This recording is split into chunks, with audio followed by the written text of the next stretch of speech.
Hello, everyone. My name is Tony Retta. I'm the CEO and co-founder of Tectonic Metals. We are going to speak today about our core asset. That's the Flat Gold Project. It is located in southwestern Alaska, where Alaska as a whole, a lot of new and exciting things are unfolding, our project included. I do draw your attention to our forward-looking disclaimer slide. It is there for a reason and located on our website. Please take the time to read it before making any investment decision. So what a year it's been. Like some other companies, we had a remarkable and what I would call a very transformative year. We've raised $34 million and executed our largest drill program in the history of this company. We've had success with the drill bit, success in sort of transforming the shareholder base as well and growing the team. I can talk a bit about the few highlights here that manifested themselves. On the far left, you'll see we announced our Alpha Bull drill discovery. This was a drill hole that was drilled last year, announced this year. We were able to launch a financing, $7 million, to fund 3 drills, flushing out that brand new discovery. Alpha Bull is interesting because it actually targeted the source of 650,000 ounces of historic placer gold production. And this is a theme within our project. It is the 3rd richest placer mining jurisdiction in all of Alaska, 1.4 million ounces of gold, and that gold came from our property. So the question we've asked ourselves, and I ask you, is if the source is 1.4 million ounces, if the placer gold is 1.4 million ounces, how big is that bedrock source? So the $13 million capital raise went to fund that phase 1 program. Meanwhile, Alpha Bull is just one aspect of our property. It's 99,000 acres in size. We have potential for 6 deposits. The primary target is called Chicken Mountain. Chicken Mountain has 86 drill holes, and we'll talk about that. But we were always working towards, what is a potential resource for this Chicken Mountain target. And so with that in mind, we were able to attract 2 very sophisticated, respected funds, if you will. That was Van Eck and Franklin Templeton.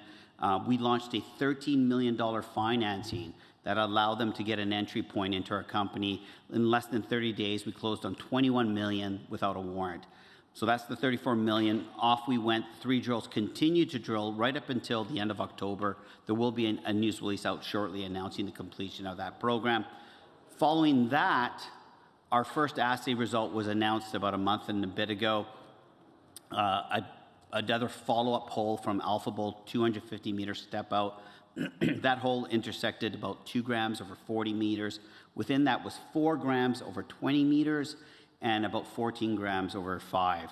That target, Alpha Bull, is 1 kilometer by 1.5 kilometers in size and an extension of Chicken Mountain. I mentioned Franklin and Templeton fueling the $21 million that went to the company. The other 2 entities that you see here is Crescat Capital, a well-known investor in the exploration and mining space. They've been investing in Tectonic for about, I think, 3 years, supporting our efforts. But this year alone, they put $6.5 million, including $1 million of the CEO of Crescat's own personal money. So that's $1 million outside of the fund he invested into the company. Thank you to Kevin Smith for his endorsement and continued support of Tectonic.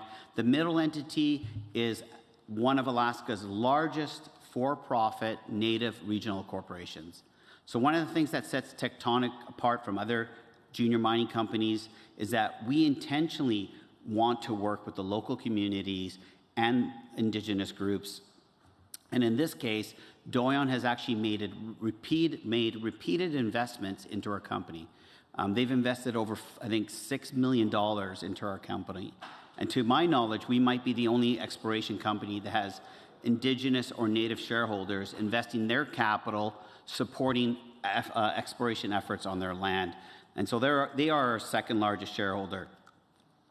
As of late, Alaska, there's a lot of, I would say, positive news coming out of the jurisdiction. We have 7 producing mines currently in the state that are active. For those that don't know, Alaska is about the size of BC and Yukon combined. My previous success was with the Yukon, We found this asset, delineated 5 million ounces, raised 165 million and sold it for 520 million. The allure of Alaska was always there, and the ability to work with the native corporations drew us in. Plus, the mineral potential is phenomenal and completely untapped. Everyone who says hard deposits, the easy deposits have been found, well, I call bullshit. In Alaska, every mine has been made vis-a-vis a surface discovery, and our project included. So in addition to that, we've heard about Trilogy and the Ambler Road, the U.S. government approving the road and actually making an investment in a junior mining company. The 2 White House executive orders announcing Alaska, so I think one was called Unleashing Alaska's Resource Potential. They've made this their home base for resource growth. Nova Minerals also got awarded $43 million from the U.S. Department of War.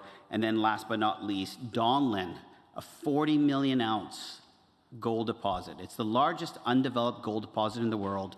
We're 40 kilometers from that asset, and now they have 1 permit left to go, and they've been fast-tracked vis-a-vis this Fast 41 in hopes of getting their permit much quicker. We would obviously benefit from that project moving forward. We're not dependent on it, but it's something that can't be ignored given the size and the magnitude. So what drew me into this mineral belt was the largest undeveloped gold deposit in the world. It happens to be refractory.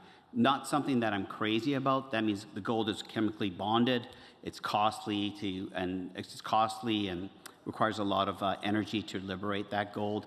Not a deal breaker by any stretch. Donlin's a very economic project.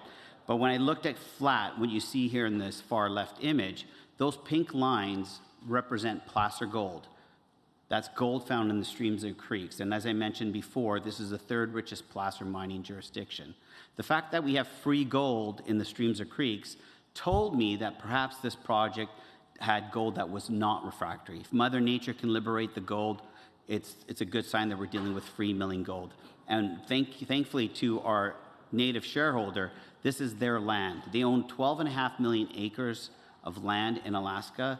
12.5 million acres is about the size of France. They are the largest private landowner in the state. And so we were able to secure this property vis-a-vis our partnership. And what jumped out at me was a placer gold endowment. If the best indicator for gold is gold, we're in a mineral belt that's produced at 140 million ounce gold deposit. Can Mother Nature produce another one? And number 3 that drew me in was the historical data. There was over 50 drill holes drilled into Chicken Mountain, and the first drill holes were actually drilled by Fairbanks Gold, which is the company that founded and advanced the Fort Knox mine in Alaska, which Kinross has, and mining billionaire Robert Friedland. If you look in the Canadian Mining Hall of Fame, he founded Fairbanks Gold and funded those initiatives, including the first few drill holes on this property. The Fort Knox mine is located near a road, power, things of that nature. It's obviously a fantastic mine. It's over 9 millionth ounce. So they focused their time and energy on there. But the fact that they drilled our property first was a further endorsement that maybe, just maybe, we have another Fort Knox mine look-alike. And I've had the pleasure of visiting Fort Knox, touring, and I've studied it. These are one-in-one very much the same. So in addition to those 50 historical drill holes, we now have 86 plus drill holes in Chicken Mountain.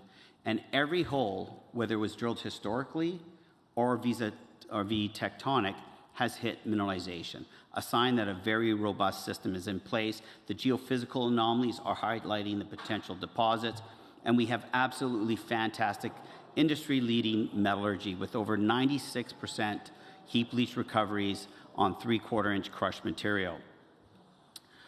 Looking at the Chicken Mountain, zooming in here, you have 3 kilometers of drilled strike.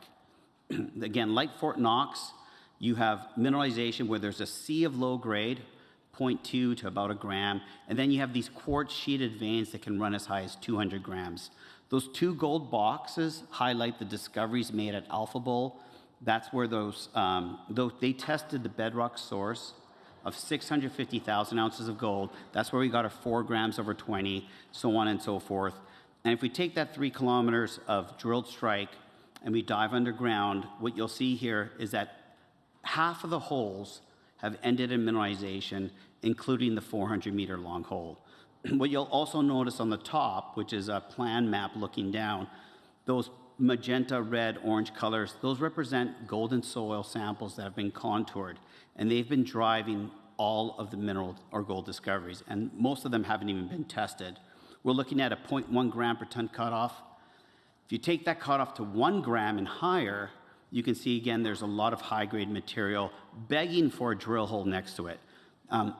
Van Eck and Franklin Templeton invested in our company because they want to see this move towards our first ever mineral resource estimate. We want that as well. I don't believe this is an arm-waving exercise. It's just a matter of executing. So the capital that came in, the 21 million, we've drilled 10,000 meters dedicated to advancing that, that area there. We've also drilled other parts of the property focusing on discovery. To put things a bit into context, I just want to talk about this one slide here. So these are some well-known Canadian and North American gold deposits. And what you'll see here is the amount of meters that it took to actually drive discovery of gold. And I don't have my glasses with, oh, I can see it here. I don't have my glasses with me, so I can't see this screen. But the point is, Great Bear, 850,000 meters of drilling to get to roughly about 2.7 in the M&I category, 3.9 in the inferred. If you look at Banyan, 160,000 meters to get to roughly 7.8 million ounces. And the list goes on. Rogue, the Snowline, fantastic discovery there. 53,000 meters of drilling to get to 8 million ounces. Now, if we look at the mineralized footprint of these various deposits or targets, Snowline's actual core target is about 700 meters in size, and then it balloons out from there with First Mining and Skeena. Our footprint, 3 kilometers in size, and only 17,000 meters of drilling. We've been at this project for only 3 years. This year, we drilled those full 17,000 plus meters into this area. We're going to have 120 drill results between now and January coming out to market. We'll also have, that's our phase 1 and phase 2 results. We're also going to be doing coarse crush heap leach column tests. So the initial ones that we did where we got 96% recovery, that was on a 3/4 inch crush. A 3/4 inch crush represents a 3-stage crushing circuit. 2-inch crush represents a 2-stage crushing circuit. Why are we fixated on crushing? Well, if you look at any mining operation, crushing and grinding of rock is 50% typically of your all-in sustaining costs. So the less crushing and grinding you have to do, in theory, you should have lower all-in sustaining costs. The Fort Knox mine in Alaska, the average grade going to the heap leach pad is 0.3 grams per ton. The cutoff there is about 0.19. They execute that heap leach operation visa run a mine. So that's literally no crushing or just a single or primary crush.